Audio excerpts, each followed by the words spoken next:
it's Ashley here, and today we're going to be talking about luster dust and how to give your cookies that extra bit of shine.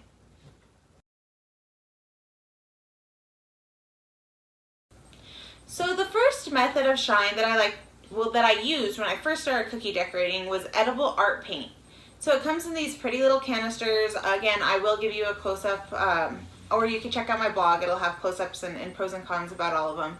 But this one is a fun one because they're actual paints. So it's an actual paint. You could use it like an acrylic paint. You don't have to add anything to it in order to put it directly on your cookie. The problem with edible art paints is that they come from Australia, which is fine, but with these you only get this much in this little container, and it's about $8 or $9 per container depending on the color or where you're getting it from. Now I happen to get mine from a wonderful vendor called Yoli, and she sells them in sets. She's on Etsy. I'll put a link to her Etsy page in my blog, so check out the blog. But they can get a little costly, and not only that is they do get a little bit messy. A lot of people will use paint palettes, and that goes for any of the shimmery stuff or paints in general.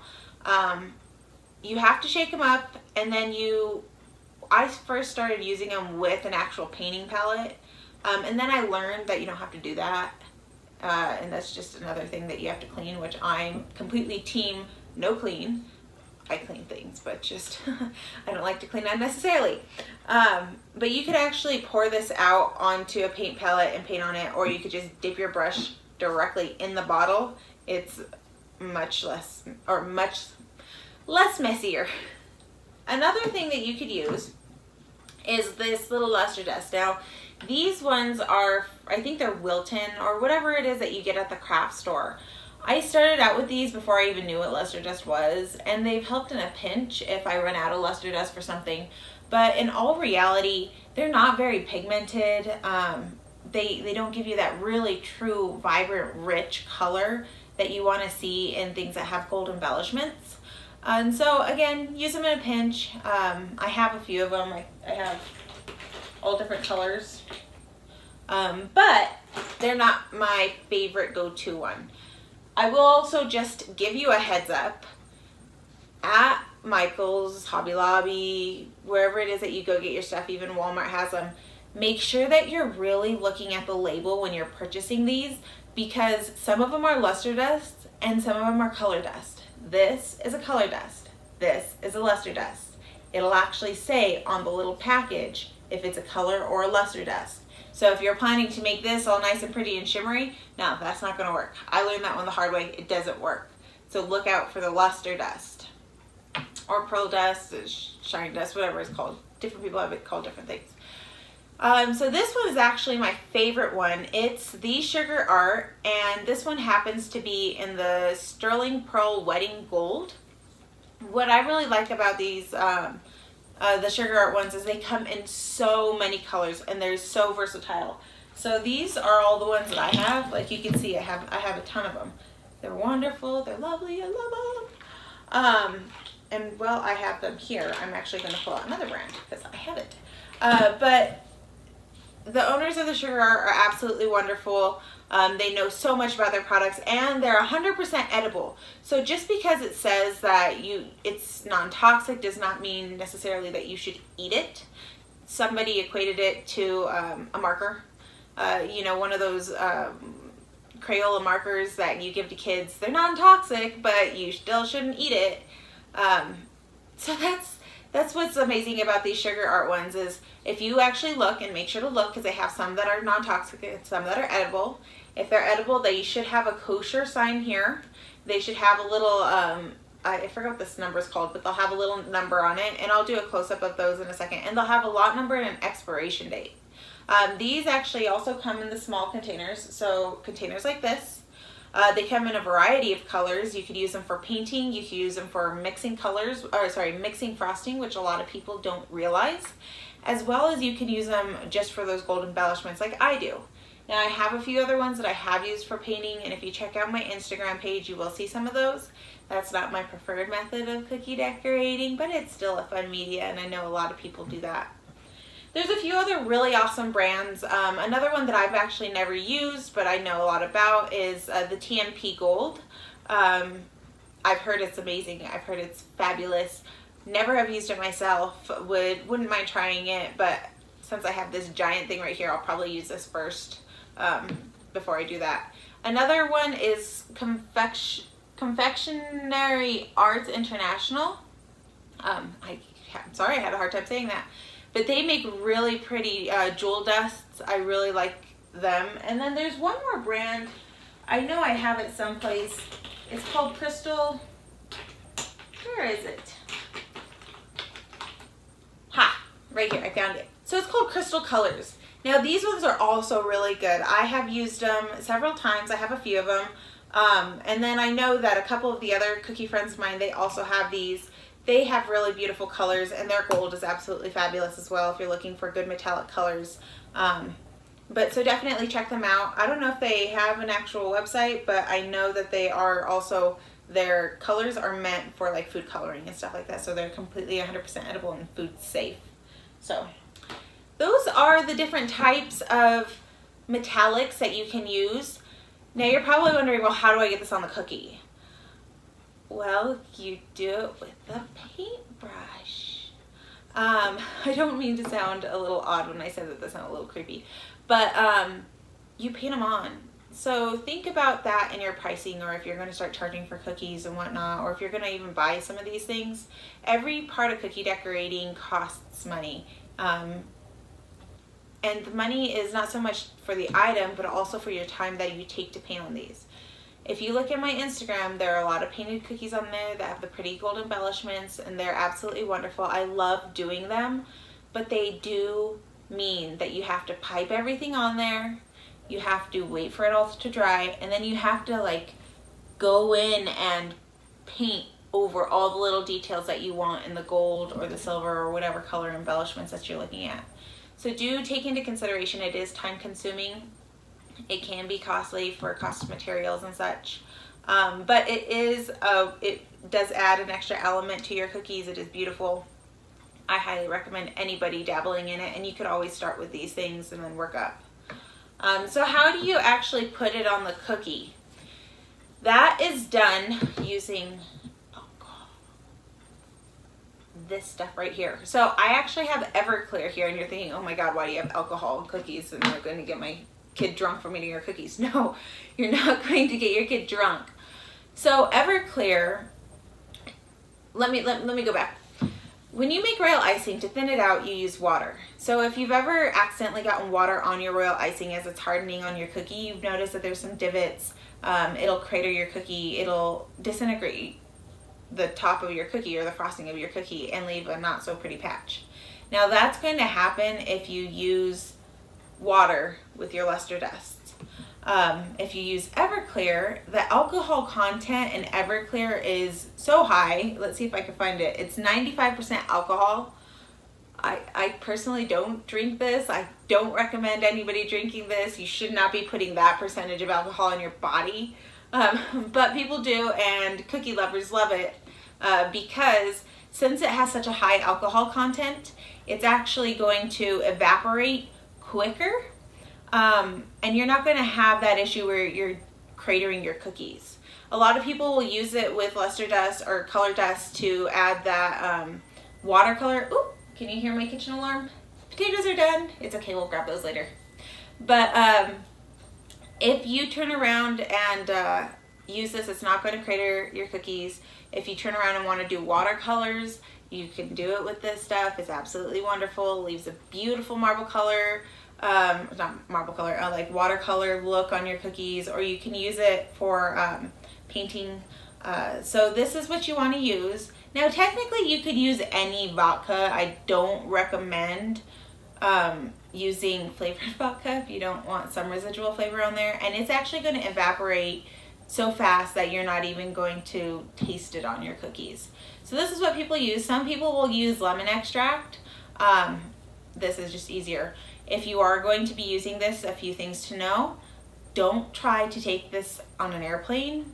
Don't try to put it in your luggage. Don't try to put it in your suitcase.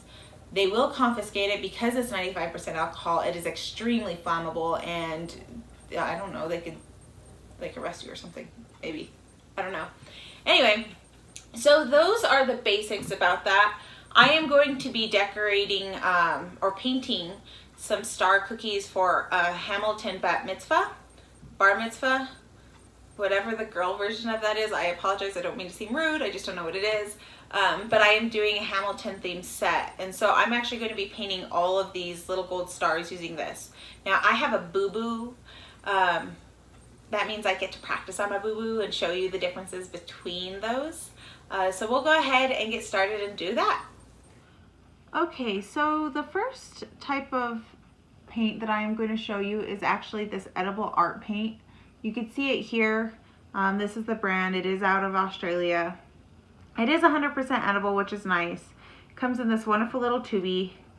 And if you remember to shake them up, because if you don't shake them up, they do get a little like unmixed. Now I'm actually going to use one of these so that you can kind of see what it looks like. So as you can tell, it is very paint-like. So you actually could paint with it, which is nice. I mean, you don't have to use the vodka, it's great. Here's my little boo-boo cookie. You can see I did paint the base yellow. That is not mandatory for you to do the metallics on a cookie. You could actually leave it white or whatever other color. I do it yellow because in the event that I do miss a spot, you can't really tell because it's already yellow. But you could see I can just paint on it, which is really, really nice. And you can do multiple coats if you want. Well, I'll do this whole thing. Again, this is my boo-boo cookie. I'm not actually selling this. You could tell I had frosting that went off the side of it. So that is edible art paint. Again, it is wonderful because you don't have to worry about that, about the adding it with alcohol. Now the second one I'm going to use is this luster dust. Oops, I spilled it on there. That's okay, that's okay. Probably should have moved it out of the way. Now I'm just gonna dip a little bit in here. I don't actually have to leave it in there. I could put vodka like in the cap here or directly in here and mix it up. That's completely fine, but for the purposes of showing you, I am going to do it like that. So I'm going to grab my vodka. And one thing that you may consider using with the vodka, oop, what did I do? Oh, here it is, are these little pipettes. Now these pipettes are wonderful because you can control the flow of vodka. So I'm just going to grab some from my vodka, throw it in there. And the consistency you're going to want to use is actually similar to the edible art paint. So that's like a nice consistency right there. So I'm going to bring my cookie back over here, move my vodka out of the way so I don't spill it. And I'm actually just going to paint it on the cookie. Now, as you can tell, the color is not as vibrant or as gold covering as the other one. You also see these little, you know, bits where it's a little dry. That's okay. All you have to do is mix that with more vodka. It could just be the dryness that you got on the edge of your brush. Now you could coat this a few times. Again, these ones are, I think, the Wilton or whatever the generic one is. They're not as pigmented, so you are going to see through that. Again, good in a pinch, but if you have something else, use something else. So the last one that I'm going to show you, if I can open the container, try, is the edible art paint. Now, as you can tell, I actually use the bottom container for mixing my colors. Let's move my cookie out of the way. Grab my vodka. And I'm actually going to put quite a bit because I actually have to do 75 cookies of these. And I'm actually going to pull a little bit extra out of here and just give it a good stir. Oh, not enough vodka. That's all right. We'll just add some more.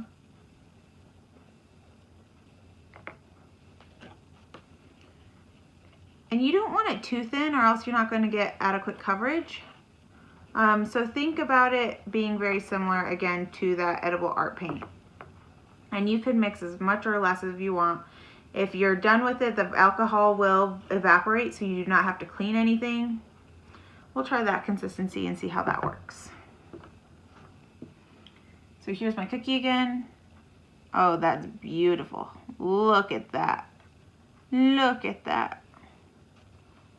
Nice even coats, and you can stop between coats and actually let it dry a little bit. The alcohol will evaporate some. And then you could just keep coating it over again. Now, if you do this on a white cookie, it's very beautiful, very bright, vibrant. But even here, you can kind of see that the coverage is pretty good compared to this one's a little streaky. This one, you could definitely tell it doesn't have as beautiful of a shine, but this one looks very uniform, very nice. I'm actually going to pull it up so you can see it a little bit better. You can see right here, streaky. This is edible art paint. Not to say it's bad, it's just I also probably didn't dedicate enough time to it.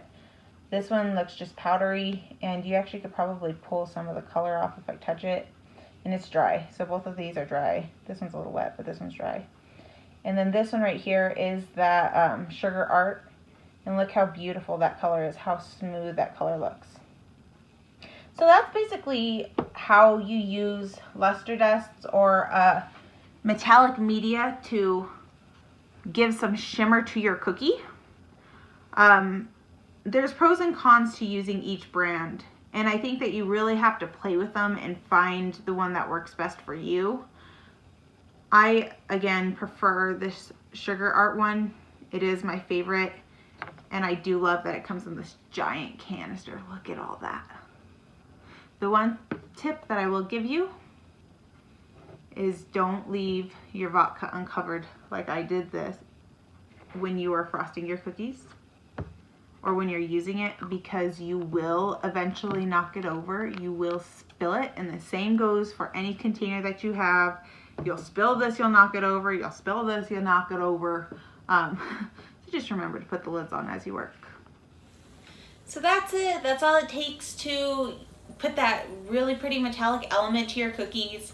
If you found this video educational, or if you want to learn more about where I got my supplies, or a little bit more about the background of it, about the pros and cons of each one, visit my blog. Please subscribe. I am trying to put out more videos. I do have a full-time job. It's a little hard, but I try. And if you would like to, please follow me on my Instagram or Facebook. It's at loveandbaking2018. Thank you so much, and have a wonderful rest of your day.